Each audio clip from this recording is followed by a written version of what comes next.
হযরত ওমর দিনের বেলায় 14 বেশে পাহাড়ি অঞ্চলে গিয়া একজন রাখাল ছাগল পালে, ছাগল চড়ায়। এমন একজন রাখালের কাছে গিয়া বললেন, হে ভাই, আমি একজন মুসাফির, আমি একজন পথিক মুসাফির, আমার খুব ক্লান্ত লাগতেছে, তোমার অনেকগুলা ছাগল রয়েছে, ওখান থেকে আমার একটু দুধ দাও।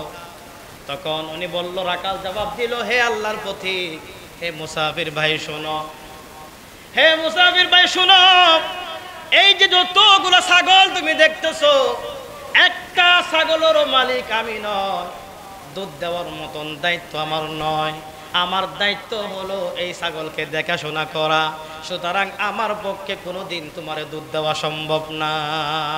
আল্লাহু আকবার বলে ওই রাখাল বলল, হে পথিক, হে মুসাফির, ইয়া আব্দুল্লাহ, হে আমার ভাই, আল্লাহর বান্দা শোনো, এই ছাগলগুলো আমার নয়, আমার মালিকের। আমার মালিক আমারে দায়িত্ব দিয়েছে এগুলা দেখাশোনা করার জন্য, কাউকে দুধ দেওয়ার জন্য তো দূরের কথা, আমিও খাবার কি নাই, অধিকার নাই। আল্লাহু আকবার বলেন। এরপরে হযরত ওমর রাদিয়াল্লাহু তাআলা আনহু তার ঈমান এবং তার তাকওয়া, আল্লাহর ভয় পরীক্ষা করার জন্য বললেন, ভাই শুনো, একটা কাজ করো, অনেকগুলো ছাগল, একটা আমারে বিক্রি করে দাও। একটা কি দাও? কথা বলে না। অনেকগুলো ছাগল, একটা আমারে বিক্রি করে দাও, আমি ওটা নেওয়ার পর ওখান থেকে কিছু দুধ খাবো, তুমি কিছু টাকা পাবা, তোমারও ফায়দা আমারও ফায়দা। এইরকম লোভনীয় অফার আমাদের মাঝে আসে না? আসে কিনা? অনেক সময় লোভনীয় অফার আসে, তখন ইমান যায় কোথায়, আল্লাহ যায় কোথাও থাকেন। কথা বোঝেন নাই? বললাম না, দেখছেন তো আপনারা, দেখেছেন, জানেনও, রোজা রাখে, দিনের বেলা ঘুষ খায় না, মাগরিবের পর আসিস, মানে দিনের বেলা আল্লাহ থাকে, মাগরিবের আল্লাহ থাকে না। কথা বুঝছেন? যখন লোভনীয় অফার আসবে, আল্লাহও চিনে না, সে কি, সে নিজেও চিনে, সে কোন কাজটা করছে সেটাও চিনে না। মানুষ লোভের কারণে নিজের ব্যক্তিত্ব নষ্ট করে ফেলে, ঠিক কিনা বলে? হযরত ওমর রাদিয়াল্লাহু তাআলা আনহু বলল, ভাই একটা ছাগল আমারে বিক্রি করে দাও, তোমারও ফায়দা আমারও ফায়দা, তুমি কিছু টাকা পাবা, আমি ছাগলটা পাবো, দুধটা খেতে পাবো। আমার ভাইয়েরা, ওই রাখালটা হযরতে ওমর রাদিয়াল্লাহু তাআলা আনহুকে চিনে না। সে যদি চিনতো ওমর রাষ্ট্র প্রেসিডেন্ট, অর্ধ পৃথিবীর প্রেসিডেন্ট, ওমরকে চিনে না, ওমর হোক বা না হোক, তার কলবের ভিতরে ভয় রয়েছে কার? ওই লোকটা বলল, আল্লাহর বান্দা শুনো, এখানে কতগুলা ছাগল রয়েছে, আমার মালিকও জানে না, সুতরাং তোমারে বিক্রি করে দিলে আমার মালিক জানবেও না, দেখবেও না, বিনিময় আমি টাকা পাবো, বিনিময় আমি পয়সা পাবো। ও ভাই শুনো, আমার মালিক জানবে না।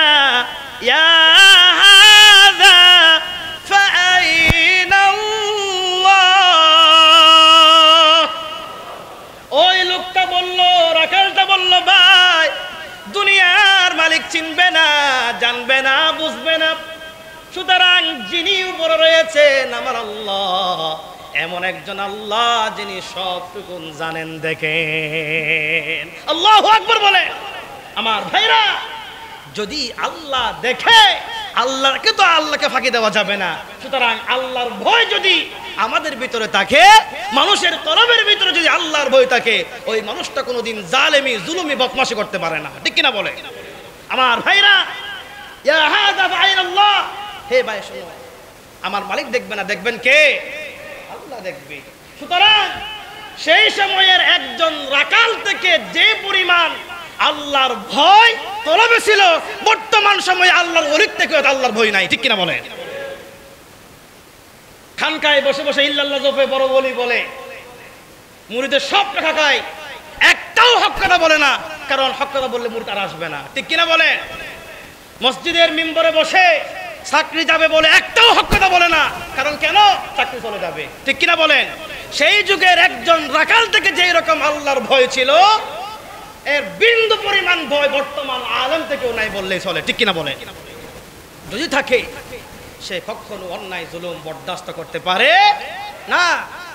আমার ভাইরা, যার যত বেশি আল্লাহর প্রতি ভয় থাকবে, তাকওয়া থাকবে, আল্লাহর প্রতি সে বেশি যদি নমনীয় হয়, আল্লাহ তার প্রতি রহম করবেন। সুবহানাল্লাহ।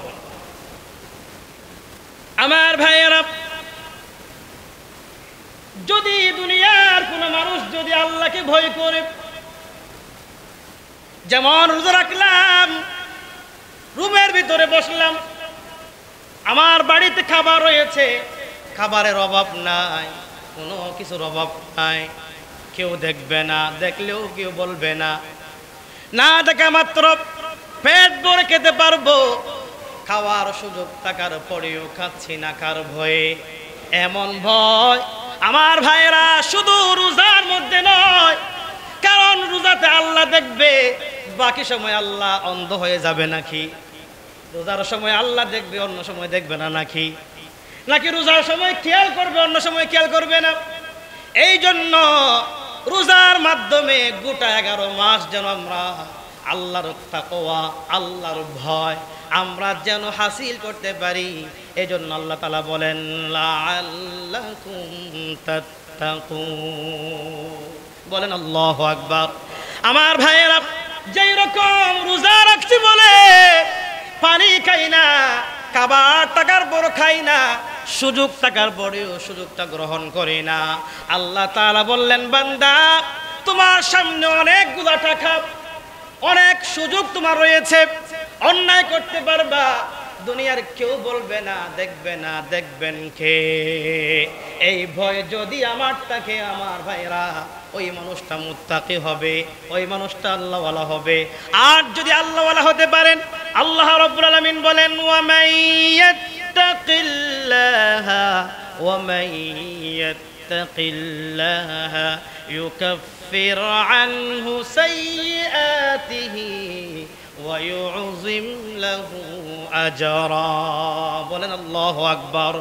আল্লাহ রাব্বুল আলামিন বলেন, যে আল্লাহকে ভয় করে আল্লাহ তাআলা ওই বান্দার সমস্ত গুনাহগুলো আল্লাহ তাআলা মোচন করে দেয়। বলেন সুবহানাল্লাহ। ওয়া মাইয়াত্তাকিল্লাহা ইউকাফির আনহু সাইয়্যাতিহি ওয়া ইউযিম লাহু আজরা।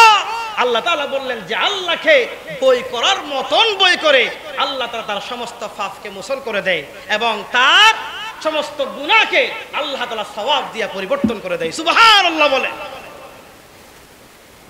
এরপর আল্লাহ রাব্বুল আলামিন বলেন, বান্দা ওয়া ইউযিম লাহু আজরা। আল্লাহ তাআলা শুধুমাত্র তার গুনাহ মাফ করে দিবে তা নয়, আল্লাহ তাআলা বলেন তার জন্য মহা পুরস্কারের ব্যবস্থা করে দিয়েছেন কে? আল্লাহ তাআলা বললেন ওয়া ইউযিম লাহু আজরা, আমি গুনাহ মাফ করে দিব তা নয়, তার জন্য মহা পুরস্কার রয়েছে। সুবহানাল্লাহ বলেন। এরপর আল্লাহ রাব্বুল আলামিন বলেন, আমার ভাইয়েরা, শুধু পুরস্কার দিবেন তা নয়, আল্লাহ তাআলা বলেন ওয়া মাইয়াত্তাকিল্লাহা ইয়াজআল লাহু মাখরাজা ওয়া ইয়ারযুকুহু মিন হাইসু লা ইয়াহতাসিব। আল্লাহ তাআলা বলেন, ও বান্দারে শুনো, তোমরা যদি আমারে ভয় করার মতো ভয় করতে পারো, শুধু নামাজের সময় ভয় হলে হবে না। আমার ও বান্দারা, নামাজ পড়লা, নামাজের মধ্যে আল্লাহর ভয় করলা, নামাজ থেকে বের হলা, এবার সুদি লেনদেন করো, আছে না? কথা বলে না? 1200 টাকা সুদ লাগায়, এমনও মানুষ আছে না নাই? সুদের বিরুদ্ধে ওয়াজ করলে ইমাম সাহেবের চাকরি যায়, এমনও কমিটির সভাপতি সেক্রেটারি আছে না নাই? আমার ভাইয়েরা, আল্লাহ তাআলা বলেন, ও বান্দা শুনো, শুধু নামাজ পড়লা, সুদ খেলা, নামাজ পড়লা, ঘুষ খেয়েছো, নামাজ পড়লা, মিথ্যা কথা বললা, নামাজ পড়ো, অন্যায় জুলুমের সাথে শামিল হয়ে যাও, এই রকম বই হলে হবে না।